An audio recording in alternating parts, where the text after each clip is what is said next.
Boa noite, amigos telespectadores. Estamos aqui para a nossa dose semanal de bom senso, a Terapia Express começando. Vamos que vamos, pessoal. Começando assim já, né? Boa noite, telespectadores. Isso me lembra um pouco o Raul Gil. O Raul Gil fazia aquele programa todo sábado, né? Fazia as criancinhas falarem telespectadores. Bom dia, Pindamonhangaba. Bom dia, Itacoaquecetuba. Boa noite, pessoal de Itacoaquecetuba. Raul Gil era o cara, né? Botava as criançadinhas pra dançar. O El Chan, pelo amor de Deus. Mas é isso aí, pessoal. Que bom que vocês estão vindo aqui. Vendo o pessoal entrando. Seja bem-vindo, Jéssica, Melissa. Denunciei a idade, mas eu já não tenho mais como esconder a minha idade. As barbas brancas estão crescendo, cabelos caindo, fios brancos aparecendo, não tem como mais com a idade. Isso aí, pessoal, estou entrando, Antônia, seja bem-vinda. Isso aí, pessoal, vamos começar a nossa Terapia Express, como eu falei, a nossa dose semanal de bom senso.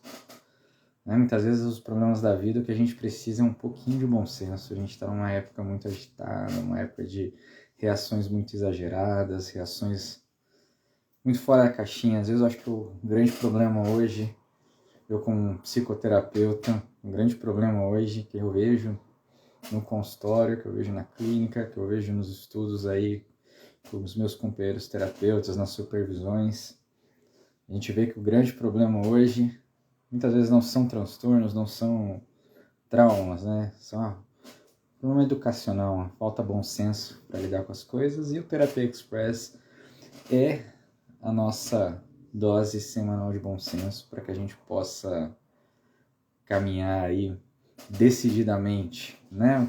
Não importa qual grau onde chegamos, o que importa é seguir decididamente. Por isso que nós estamos aqui. É por isso que eu vou desejando boa noite pro pessoal que está entrando.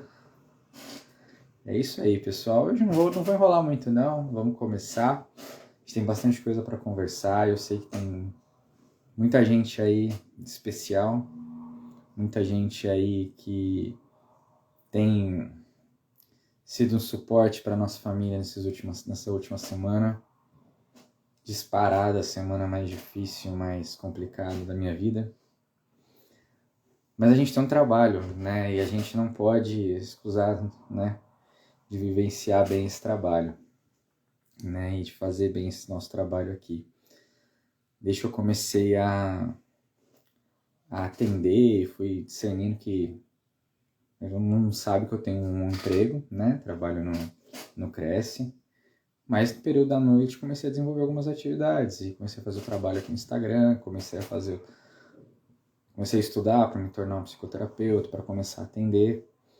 Comecei a atender meus pacientes e de repente eu tô aqui, né, no Instagram falando, não, preciso fazer um trabalho mais consistente. E, graças a Deus a gente juntou uma equipe muito bacana que está querendo fazer um trabalho bem legal e a gente começa esse nosso Terapia Express, começar esse trabalho semanal mesmo, que a gente possa falar de alguns temas que possam ajudar a gente a se orientar na vida e a gente a superar algumas coisas que é um pouco do trabalho que a gente faz na clínica, que a gente faz no consultório. Então, por isso que a gente falou, né? Essa dose semanal de bom senso. A gente precisa de bom senso para a gente se orientar. Senso, o que é senso, né? A gente precisa ter um senso de direção, um sentido, é uma orientação.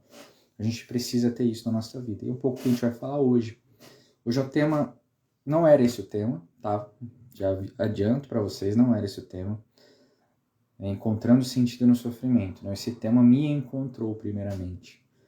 Então muitas pessoas que estão aqui sabem do que aconteceu nessa semana com a minha família. Só, pessoal, eu não fiz aquela pergunta básica se o áudio estava ok, mas como algumas pessoas falaram que eu denunciei a minha idade quando eu falei do Raul Gil, acredito que o áudio esteja ok. Mas se alguém quiser falar assim, o áudio está ok, só prosseguir aqueles trâmites de live, fica certo aí. Mas como eu ia dizendo, né, muita gente que está aqui, eu acho que já sabe o que aconteceu com a minha família essa semana, mas para quem não sabe, vou falar rapidinho, depois eu vou falar mais disso durante a live, mas essa semana a gente perdeu a nossa Clarinha. A gente, né, viveu aí uma espera de quase 9 meses e fomos surpreendidos pela vida, né? A gente sonhou muito, a gente amou muito, a gente tinha planos, né, para nossa pequenininha, mas assim como Santa Clara, a família dela tinha planos para ela, aparentemente Deus tinha, não? Deus tem. Tinha outro plano para nossa Clarinha também. E infelizmente a gente perdeu nossa Clarinha e eu não tinha como manter o mesmo tema aqui. O tema que a gente deixa para a semana que vem. Mas eu precisava hoje falar um pouco sobre o que aconteceu e tirar uma lição disso tudo, né?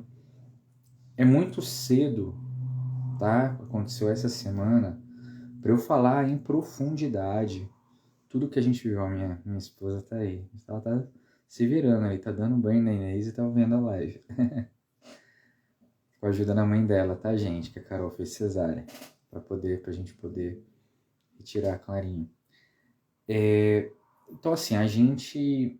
É muito cedo para eu tirar uma grande lição, para eu poder falar grandes coisas sobre tudo que aconteceu. A gente ainda tá num processo de luto, a gente ainda tá passando por várias coisas e eu creio que isso daí vai levar um tempo, tá? Então vai ter hora que a gente vai estar bem, tem hora que a gente bate uma tristeza, tem hora que eu fico parecendo o cara lá do Narcos, olhando pro horizonte e lembrando da minha Clarinha. Mas a gente vai levar um tempo. Então, para falar essa história completa do luto, isso vai levar um tempo. Mas tem algumas coisas que eu me sinto motivado a falar, que é a questão de como a gente encontrar sentido no sofrimento. Por isso muitas pessoas falaram pra gente, né? Nossa, mas como que vocês estão lidando com isso e tal? Assim, primeiro porque a gente, né, o que a gente aparece aqui no Instagram nem é tudo que a gente viveu. É óbvio que a gente chorou muito. É óbvio que a gente se questionou muito. É óbvio que a gente perguntou para Deus por quê, né? E a gente é humano, né? Então tudo isso a gente viveu também. Mas a gente está tentando encontrar um sentido nesse sofrimento, né, que a gente está passando e tentar colher o melhor disso tudo, né? E é um pouco disso que eu queria falar com vocês. Então, para a gente já ir direto pro tema, antes mesmo de falar da nossa história, do que a gente vivenciou com a Clarinha, eu vou falar disso. Vai ser tudo permeado por essa história. Eu queria falar um pouquinho sobre felicidade e sofrimento. Eu vou usar o simbolismo cristão, tá? Boa noite, Gabi. Vou usar o simbolismo cristão. Se você não é cristão, se você não é católico, pega o simbolismo. Não fica de treta, não. Pega o simbolismo, porque isso, se eu estivesse contando uma história oriental, sabedoria chinesa, também você estaria ouvindo, sem ser budista, sem ser nada, né? Então eu escuto e aprendo da mesma forma. Então, ouve e vamos tentar entender esse simbolismo que eu quero passar para você. Então a gente tem uma noção de felicidade, a gente vai olhar lá no início da Bíblia, nós temos ali o Jardim do Éden. E aí no Jardim do Éden o homem vivia um estado de felicidade, uma felicidade natural, né? Ele ainda estava no tempo da escolha, então ele não teve ainda a visão beatífica de Deus, mas ele tinha ali uma felicidade no Éden, né? Ele vivia aquela felicidade, aquele estado de felicidade. E a gente vai ver, então, na história, que o homem, aquele momento, o homem não conhecia a morte, o homem não conhecia a dor, não conhecia o sofrimento, né, as suas más inclinações interiores, porque ele vivia nesse estado de felicidade natural. Eis então que o homem e a mulher têm uma escolha, optam pelo pecado, né, desobedecem a Deus, cometem o pecado que a gente chama de pecado original. E a partir do pecado, então começa uma nova era. Esse homem decaído. E esse homem decaído passa a conhecer a morte, a dor e o sofrimento. O homem já era chamado a trabalhar antes, né? Ele estava lá no Éden para cultivar e guardar. Mas ele passou a ganhar agora o trabalho dele para ganhar o pão com seu suor, né? Agora ele passou a conhecer a dor. O homem saiu daquele estado de felicidade natural e passou a conhecer a dor a partir do pecado. E então a gente passa a viver esse conflito entre dor, esse desejo de felicidade, ou seja, aquele eco do jardim, e ao mesmo tempo essa dor do tempo presente, o vale de lágrimas que a gente reza na Salve Rainha. Então a vida nesta terra, ela possui suor, ela possui sangue, ela possui lágrimas, né? Mas dentro do meu coração tem um eco de felicidade, um eco, um chamado, uma saudade daquela felicidade que os nossos primeiros pais viveram, da qual eu sou chamado a viver na eternidade com Deus, tanto que no Catecismo da Igreja Católica, no começo ele fala que Deus, num ato e por infinita bondade, nos criou para viver uma vida bem-aventurada juntamente com Ele.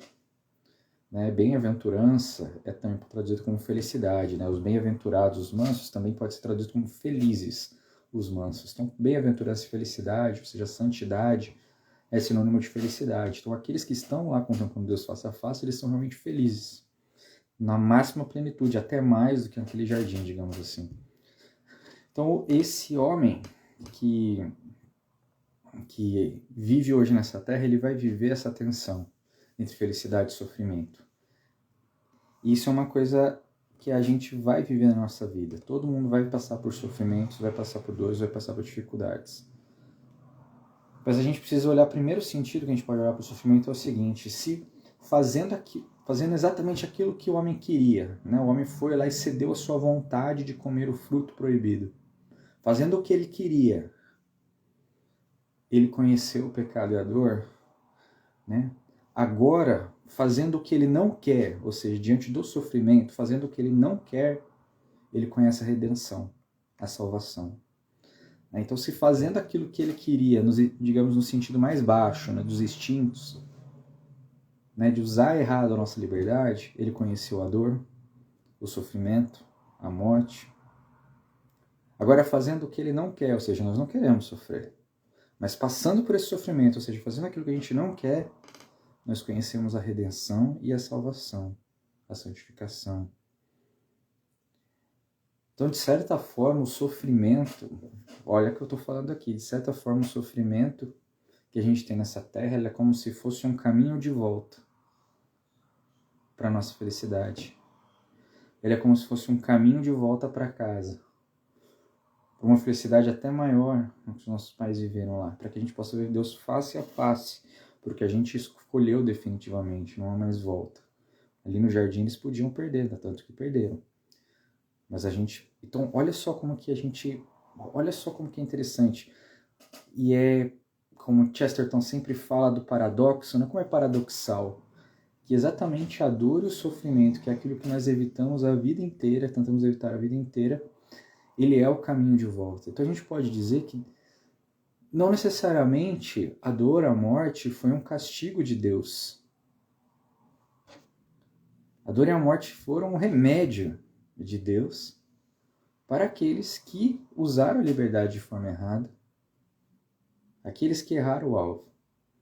Então o sofrimento e a dor não eram um castigo, eles eram o remédio.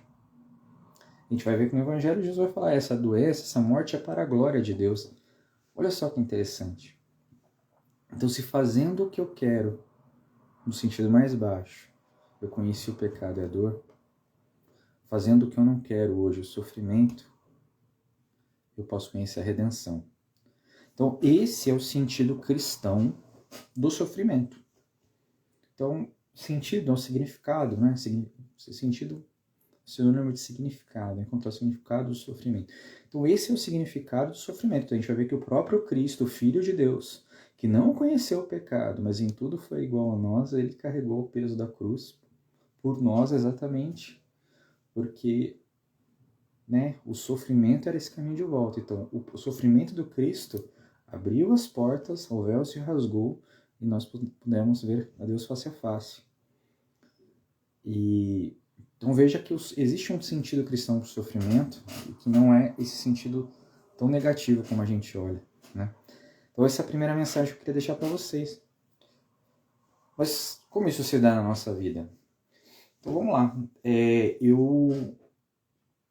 Essa semana, né, como eu estava dizendo para vocês, depois de quase 9 meses esperando a nossa Clarinha, nós estávamos ali na 36ª semana.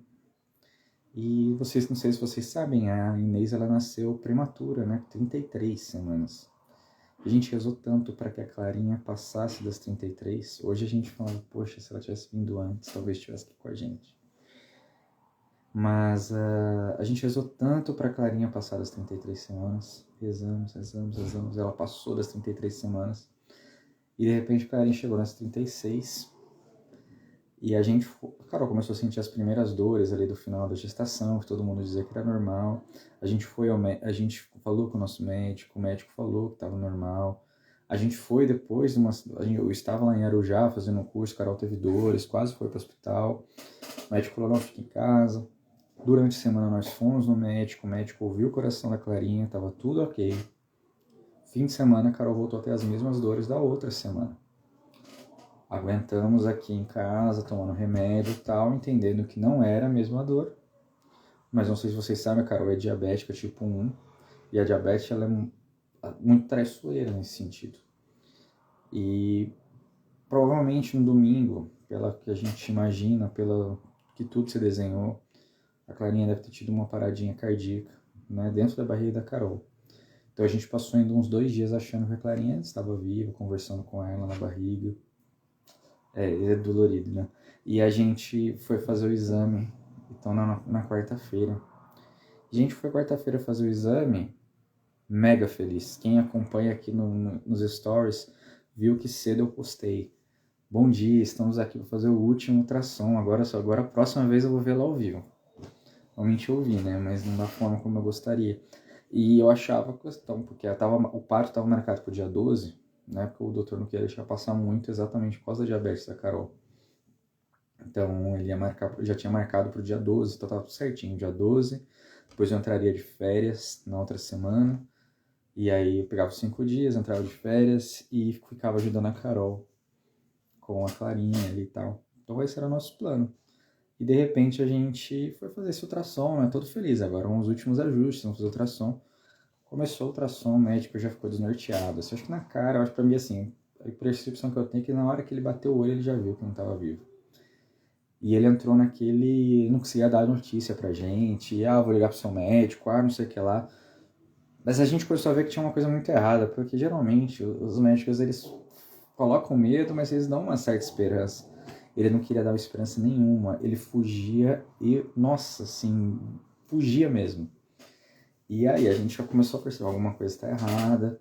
Mas aí a Carol começa ali a chorar, preocupada, e eu, não é nada. Mas por dentro eu falei, cara, é alguma coisa muito grave, porque do jeito que ele tá falando, fomos pro hospital, falou, vai pro Policlin agora, tal, não falou nada o que era, nem mandou laudo, não mandou nada. Chegamos lá no Policlin, que é o hospital aqui em São José. O médico não disse nada pra gente o que era, mas assim, eu já achava. A Carol ainda saiu na esperança, tadinha. Ela saiu assim, nossa, eu não preparei a bolsa, não tem roupa, não tem tal coisa. E na minha cabeça eu falei, cara, acho que a Carol não tá entendendo. Se for realmente o que eu tô pensando, nossa, que bom que. Se for o que ela tá, do jeito que ela tá pensando, que bom, né, que não tem roupa. Porque o que eu tô pensando que aconteceu aqui não vai ter Clarinha, né? Clarinha não vai ter sobrevivido. E foi exatamente isso. A gente foi para o hospital, chegou lá, a gente não conseguia nem explicar para a médica o que estava acontecendo. A médica foi ouvir o coraçãozinho, não ouviu nada. Aí a médica ainda deu um miguezinho e falou assim: não tô ouvindo o coração, mas é que esse aparelho não tá muito legal, eu vou pedir outro ultrassom. E a gente assim, já começou, não, parece, cara, o outro não quer falar nada, agora o aparelho que tá ruim. Nesse meio tempo, nosso médico ligou, porque o outro médico tinha falado com ele. O nosso médico foi sincero com a gente, falou, acredita que ela teve uma paradinha cardíaca, que ele não viu sinais vitais, que o pulmão já tá com alguns sinais ali, eles chamam de um derrame pleural, né? Não vou esquecer essa palavra nunca. E aí o mundo desabou. O mundo desabou, chora. Aí já começa, né, Carol, não matei minha filha, a culpa é minha. Daí eu não, a culpa não é sua, a culpa é minha, devia ter assistido sem no médico. Aí vem um monte, passa o mundo. E a gente, mas vamos fazer ultrassom naquela esperança. Não, tá errado. Vou fazer ultrassom agora, a gente vai ouvir o coração dela. Choramos ultrassom, né? Sem nenhum movimento da Clarinha, Clarinha nem mexia nada. E todos os exames antes perfeitos, a gente fez eco para ver o coração, a gente fez tudo. Pagamos um eco particular para ser no melhor laboratório, fizemos tudo perfeito. Tava da gravidez perfeita. E de repente a gente tava ali diante do sofrimento inevitável. Realmente fizemos um ultrassom, nossa Clarinha não estava mais viva. Aí veio, né? O coração dói. A culpa, o sentimento de culpa e o vazio que ela ia deixar. O sonho que eu tinha de ver a Inês vendo a Clarinha no hospital, que a Inês estava tão empolgada. Quando eu expliquei para ela que ela ia dar o bercinho dela pra irmã dela, que ela ia dormir na cama agora. Começou a vir tudo isso, né? Você chora, chora. E foi, nessas últimas semanas foi assim, momento de choro, depois volta. O sofrimento inevitável nos visitou. Assim, não tinha nada mais do que nós pudéssemos fazer, sabe? Se eu tivesse conseguido uma montanha, buscar um remédio sagrado lá dos monges, não sei o que lá, a gente ia fazer, mas a gente não tinha mais nada o que fazer. Então esse sentimento de impotência, e quantos de vocês já não viveram isso ou vão viver isso, de um sofrimento, quando o sofrimento inevitável nos visita, cara? É uma doença, um diagnóstico de câncer, a perda de uma filha, como a gente perdeu, sei lá, trabalhou 30 anos num banco, 30 anos numa fábrica, perdeu o emprego e tem que sustentar os filhos, mensalidade da escola caindo e você não sabe como vai sustentar, é uma situação, sei lá, quantas situações a gente tem de sofrimento que são inevitáveis e se apresentam na nossa frente, sabe? É um filho que está nas drogas e você não depende de você tirá-lo, né? Porque ele está naquele vício. Então, assim, quantas vezes você é visitado por um sofrimento desse? Não só eu fui visitado, quantos de nós somos visitados? Mas eu queria dizer para você que o sofrimento inevitável ele pode ser uma situação privilegiada. Você não tem como evitá-lo. Sei que você não quer pensar que o sofrimento pode ser algo bom, mas se você já não pode evitá-lo, ele vai estar aí de qualquer jeito. Então eu quero que você olhe o lado bom do sofrimento. O Viktor Frankl, aquele psicólogo, né, que ficou no campo de concentração, ele fala que existem 3 caminhos para a gente encontrar o sentido da nossa vida, né? Ou seja, o caminho da felicidade, o sentido da nossa vida, da nossa existência, o porquê que a gente está nesse mundo. E ele fala que um é através de desenvolver um trabalho, alguma coisa criativa, né? Então, ele mesmo, né? Tinha lá a sua logoterapia já toda escrita e toda planejada, né? O amor a alguém, então você ama sua esposa, ama seus filhos, o amor a uma causa, eu amo o evangelho, né? Eu amo minha comunidade, não sei. E a terceira forma que ele fala é diante da sua atitude diante do sofrimento inevitável. Então, quando você está diante do sofrimento inevitável, o sofrimento ele te deixa nu. Ele tira, sabe, todos aqueles seus desejos fúteis, aquelas coisas bobas. Quando eu percebi que a Clarinha tinha ido, todos os planos fúteis, as coisas bobas na minha vida pararam de fazer sentido. Eu só queria ela viva. Eu só queria minha filha. Na hora, assim, todas aquelas alegrias bobas da vida que a gente acha tão importante no dia a dia, eles somem. Vão embora, escorre pelos meios dos seus dedos. E para encontrar o sentido da vida, para essa vida com sentido, a vida faz perguntas para você, você precisa dar respostas. A vida faz perguntas para você e você é chamado a dar uma resposta. E diante do sofrimento inevitável, é uma oportunidade única de você dar essa resposta em primeira pessoa. Você fica despido de todas as poses, porque você... Sei lá, pra que faz sentido todas as poses? Tipo, perdi minha filha, cara. Perdi minha filha, pra que eu quero parecer alguém que eu não sou? Pra que eu quero fazer algo? Tipo assim, cara, agora eu tenho que assumir isso aqui como Fabiano e dar uma resposta em primeira pessoa. E é diante do sofrimento que nós somos chamados a fazer isso. Ah, meu filho tá indo por um caminho...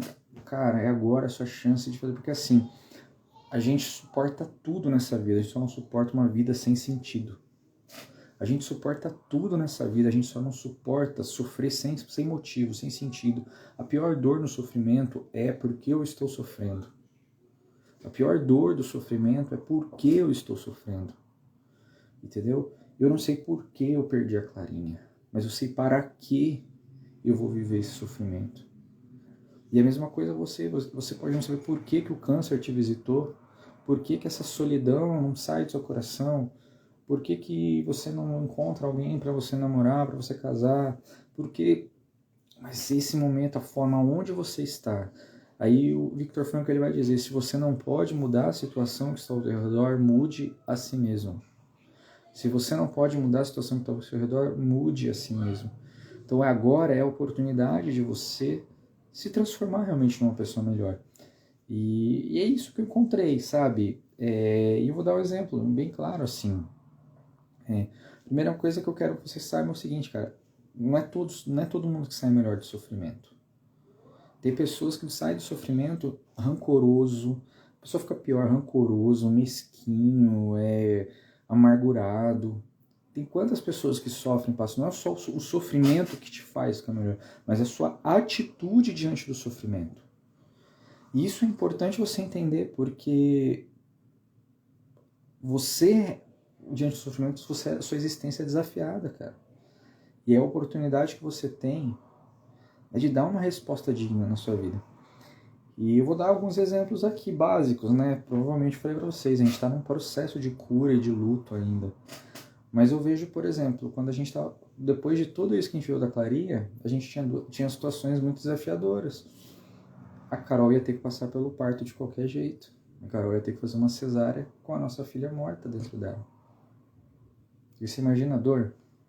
E outro, parto de risco. Já era a segunda cesárea e com a neném morta provavelmente há 2 dias. E aí, dentro de mim, Deus, eu não quero perder a minha esposa. E a Carol falou, não quero perder meu útero. E aí eu tô lá diante dela, por dentro, eu queria desmontar. Quando a gente foi pro parto, a Carol chorava desde o início do parto. Desde o início do parto, chorava. Na hora que eu entrei na sala, ficar do lado dela, chorava. Eu tava me cagando ali. Eu não queria perder minha esposa. Eu não queria que minha esposa perdesse o útero, mas principalmente eu não queria perder a minha esposa, sair dali sem uma filha, né? E sem a minha esposa. Só que eu tinha que manter a calma. Então eu poderia viver é a oportunidade. A vida me convocou a ter uma atitude. E ali eu tive que ser a pessoa calma. Cantar no ouvido da minha esposa, não vai dar tudo certo, calma, tô aqui do seu lado. Força. Veja bem como que a vida convoca. Diante da situação você tem que tomar...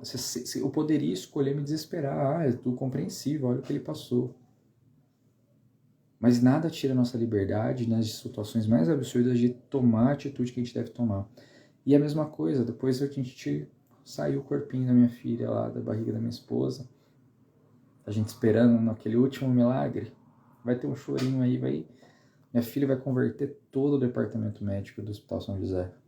Vai ter um chorinho ali e a gente vai... E agora o Padre Rodolfo vai ser canonizado. Eu rezei o Padre Rodolfo e agora ele vai ser canonizado porque tem um milagre aqui. Não, infelizmente não foi dessa vez. E a gente viu o corpinho dela lá, colocou a enfermeira, deu uma limpadinha básica, colocou ela perto, e aí minha esposa chorou mais ainda, né? Nossa. E eu também chorei pra caramba, obviamente. Ali já não dava nem pra eu segurar, né? Chorei, mas depois fui até minha filha. Chorei mas comecei a viver um negócio assim, eu só tenho esse momento para lembrar da minha filha e não posso nesse momento pensar em mim. Tenho que pensar na minha esposa também aqui. Aí eu comecei a animar minha filha e a elogiar e a falar, mostrar o quanto ela era parecida com a minha outra filha, e realmente é, né? Parecida com a Inês, o narizinho. Comecei a cantar as músicas que eu gostaria de ter cantado para ela. Comecei a pegar ela no colo como eu pegaria, levei até minha esposa. Tornei aquele momento digno. Mais uma vez a vida me convocou ali. E eu poderia dizer, eu não quero ver, eu não quero estar junto, mas a vida me convocou ali.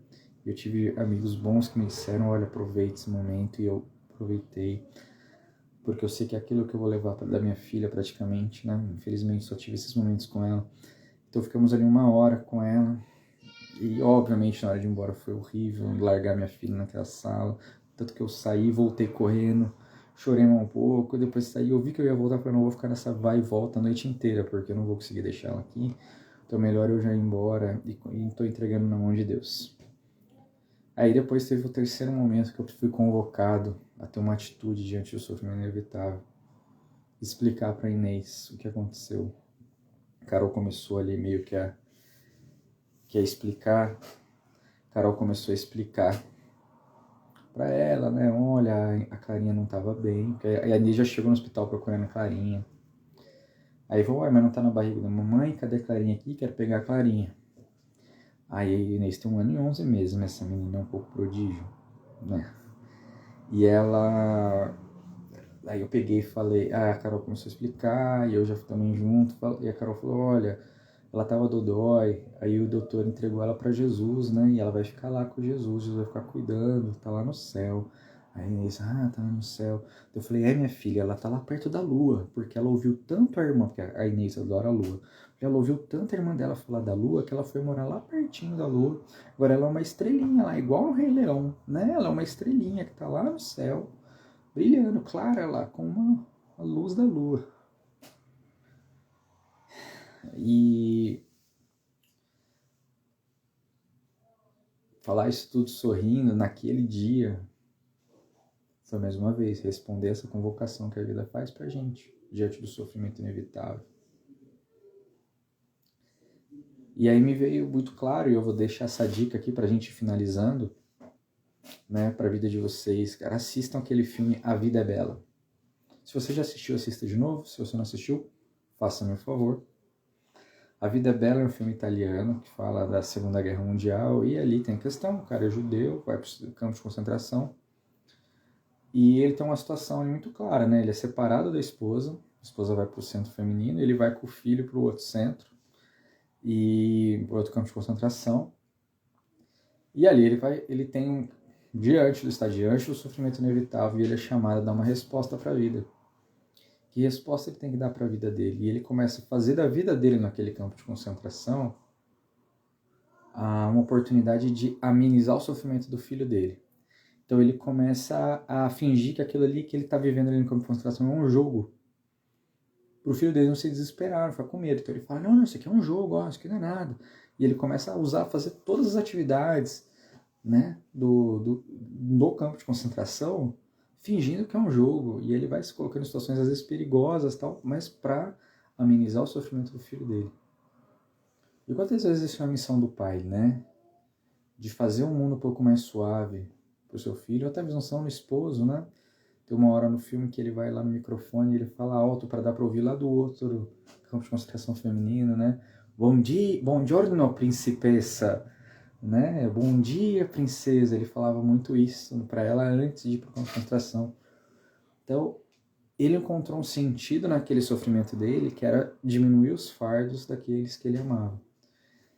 E é isso, o sofrimento, para você viver bem esse sofrimento que você está passando, eu faço um convite para você. Olha mais para fora de você do que para dentro, cara. Olha para fora, toma uma atitude de serviço, a vida te convoca. Olha para frente, olha para fora de si. Se o sofrimento apresenta para você uma convocação da vida, escolha uma atitude digna, uma atitude de serviço, uma atitude de amor. Você sairá mais forte desse sofrimento. Se o sofrimento, se a situação ao seu redor não é possível mudar, mude a si mesmo. Aproveita essa oportunidade, porque o sofrimento é o nosso caminho de volta para casa. Isso não é uma coisa sádica, eu quero sofrer para voltar para casa. Simplesmente não. Os sofrimentos da vida vai te apresentar. Mas a forma como você se porta diante deles é pegar esse caminho de volta para casa. É como aquele tubinho do Super Mario, né? Você entra e você sai do outro lado. O sofrimento é meio que isso na sua vida. Você está andando, parece que você está andando num ritmo vagaroso, né? E de repente vem de sofrimento, ele te aperta com uma mola e te joga longe. Ou ele é esse tubinho do mar e você sai numa outra fase, mais para frente. Acho que não tem muito mais o que dizer, né? Eu só queria deixar essa mensagem para vocês. Agradeço a todos vocês que tiveram a paciência de me escutar essa partilha. Toda semana nós vamos manter aqui o nosso Terapia Express. Semana que vem vão ter temas novos. Se tiver dúvidas, manda na caixinha. Mas fica essa dica, meus irmãos. Olha para fora. Olha para fora. Assim como São Maximiliano Kolbe fez no campo de concentração também. Quando a vida o convocou, ele se colocou diante daquele carrasco e deu a vida no lugar de um pai de família. Foi parar naquela cova, e naquela cova ele ficou atendendo confissão dos outros que estavam lá para morrer. Ficou cantando e acalmando, cantando salmos e acalmando aqueles outros que estavam para morrer e tiveram uma morte digna. Olha só, São Maximiliano Kolbe, a vida convocou ele e ele respondeu. Pesquisa aí as fotos, Beata Chiara Lúcia. Uma beata que viveu agora no final do século XX, então tem muitas fotos dela. Beata Chiara Lúcia era uma jovem, cheia de talentos e foi visitada por uma leucemia. Você vai ver a foto dela carequinha com um sorriso no rosto. Qual é o motivo desse sorriso? Esse sorriso é uma resposta a uma convocação da vida. Então a vida te convoca, olha para fora, responda. Eu tô aqui para você, responda. Vamos juntos. Desejo uma boa noite a vocês. Voltamos semana que vem com Terapia Express, a nossa dose semanal de bom senso. Tchau, pessoal.